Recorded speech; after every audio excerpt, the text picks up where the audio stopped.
Once a jumper, always a jumper. Isang lolo ang pabalik-balik sa pagja-jumper o pagkakabit ng iligal na koneksyon ng kuryente. Ayon mismo sa isa niyang kabarangay, may schedule pa raw ang pagtanggal at pagbalik ng matanda ng mga linya para hindi mahuli. Lolo, FYI, binabayaran po ang kuryente at ginagawa ninyo, malinaw na krimen yan. Isang informant ang lumapit sa resibo para i-report ang isang residente sa Pasig City. Ang residente kasi, 38 years na raw na iligal ang koneksyon ng kuryente? What? Paano niyo ho isinasagawa yung pagkawit nitong kuryente para ho dayain yung kuryente? Dati po kasi gumagamit siya ng hagdan sa pag-akyat niya. Pero ngayon po, ang ginagawa na niya, tumatapak siya sa kabilang bahay, patungo dito sa kabilang bahay para makapag-tap siya. Ang resibo ni Marian, isang CCTV footage kung saan caught in the act ang pagja-jumper. Smile for the camera, Lolo. Siya yung nakaputi doon? Sa ibabaw? Ayun, parang si Spider-Man. Opo po, sa itaas po. Opo. Siya po yan, umaakyat po. Umaakyat? Opo, sa kabilang Anong oras ho yan? Umaga, tinatanggal nila 8 or 9. Sa hapon, nagkakabit sila 4 or 5 po, 30. Okay. Saan yung nakaubad? Opo. Malakas pa ho yan. 65. Tuloy-tuloy pa sa mga ano.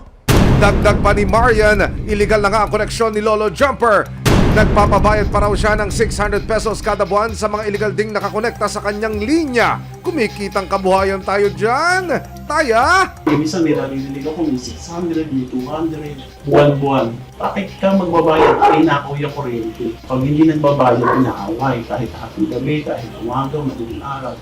Inilapit ng resibo ang hinaing ni alias Marian sa electric service provider ng Meralco. Agad namang tumugon ang kumpanya. Makailang beses nilang minanmanan ng lugar hanggang sa nakumpirma nilang positive ang nireport ni Marian tungkol kay Lolo. Sa pakikipagtulungan ng informant na si alias Marian, nagsagawa rin ng surveillance sa loob ng ilang araw ang resibo.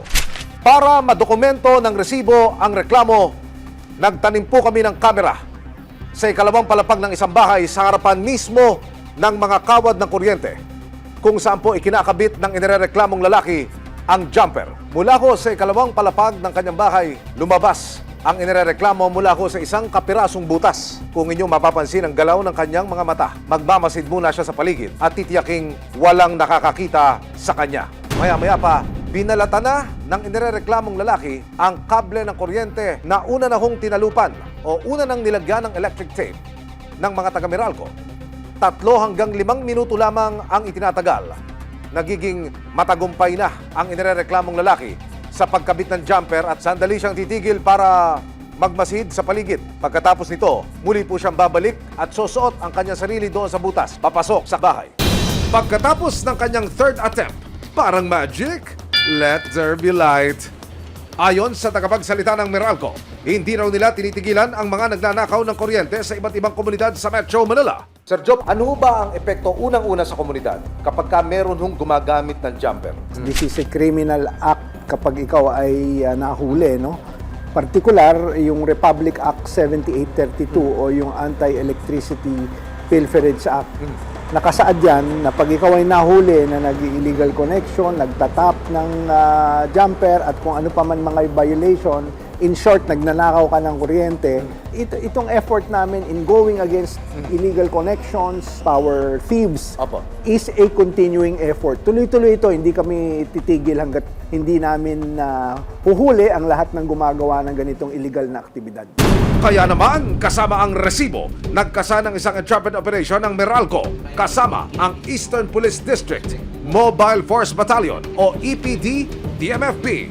Ang crucial dito is pag nagtatap na siya, tandaan natin na lahat na nag-i-illegal, lahat na nagtatap, may kanya-kanyang lookout sila. Kasi alam nila, illegal yung ginagawa nila yun.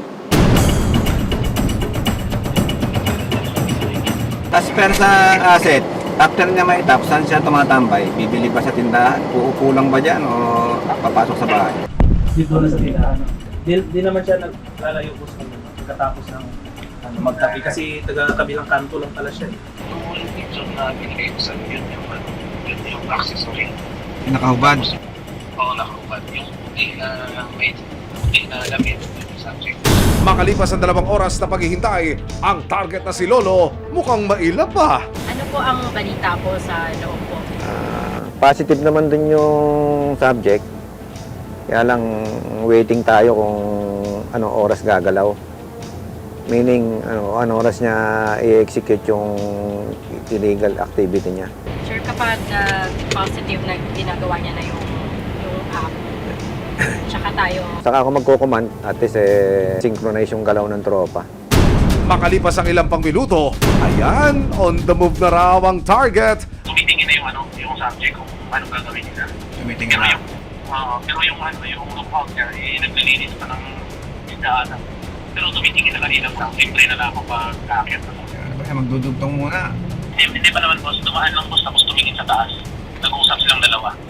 Pagtungtong ng alas 6 ng gabi, Hindi matagal pa yan, tatanggalin niyo pa yan, pinatamihan ko yung tape niyo. Nagkakabit na ng isang base, boss. Okay, sige. Yung lookout, nasaan? Yung lookout na kasada pa rin. Nasa kalsada, nasa barangay. Barangay. Sige, monitor muna, huwag mo na papatayin. maya-maya pa, bumaba na ang mga operatiba. Oras na para arestuhin si Lolo.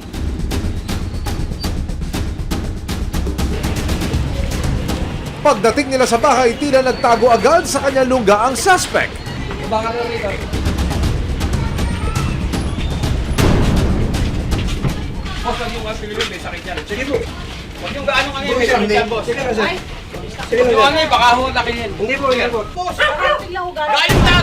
Si Lolo, na-stress ata sa pangyayari. Hindi gagana. Ang mga pulis at taga Meralco, pinangaralan si Lolo. Yung ninanakaw nyo ang nagbabayad, yung mga legal na nagbabayad ng kuryente. Kahit nga, ang pinag-usapan natin ay yung illegal kayo. Ayan, consummated yung crime, oh. Okay na po yun. Ayan. Inaamin naman po lahat. Inaamin, ayaw nga pahuli. Eh kasi po, galing yan talaga. Naintindihan yung sinabi ko. Tay, Ikaw hinuhuli ka sa kasalanang pagkabit ng illegal na kuryente.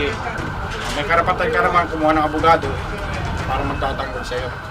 Habang palabas ng eskinita, si Lolo Jumper may mensahe para sa kanyang mga kapitbahay. ayot talaga kayo. Hindi niyo ako tinigilan. Oo, kalma ha! Tuloy ang dinakip ng mga pulis si Amado Dimano, 65 taong gulang. Agad siyang dinala sa Pasig Police Headquarters. Nakapanayam ng resibo ang akusadong si Lolo Amado at walang alinlangan niyang inamin ang kanyang pagja-jumper ng kuryente. Inaamin niyo po ba yung ginagawa niyo pag-jumper po? Ito kailangan po kasi wala na po akong trabaho. Galing po ako sa sakit. Wala po akong magpilihan kundi kahit alam kong bawal. Pero itinanggi niya ang paratang na nagpapabayad daw siya sa mga nakakonekta sa jumper niya. Hindi po yan totoo. Ako po lang po kasi inaano ko lang po ang sarili ko. Wala naman po ako pagkukunan. Minsan nahihirapan ako huminga, kailangan ko magbentilador. Kaya ako po nagagawa ang ganyan. Naharap sa kasong violation against Republic Act 7832 o Anti-Electricity Pilferage Act of 1994. Ang akusado, si Amado Dimano. Sakaling mapatunayan po na siya ay guilty, estimated natin mga 12 years, gano'n. If proven guilty, doon sa complaint or case na pinil natin. Sa mga gumagawa ng mga illegal na koneksyon, yung mga nagnanakaw ng kuryente, itigil na po ninyo yan. Wala hong mabuting maidudulot yan, bagkus ay perwisyo. Maawa po kayo dun sa komunidad na piniperwisyo ninyo.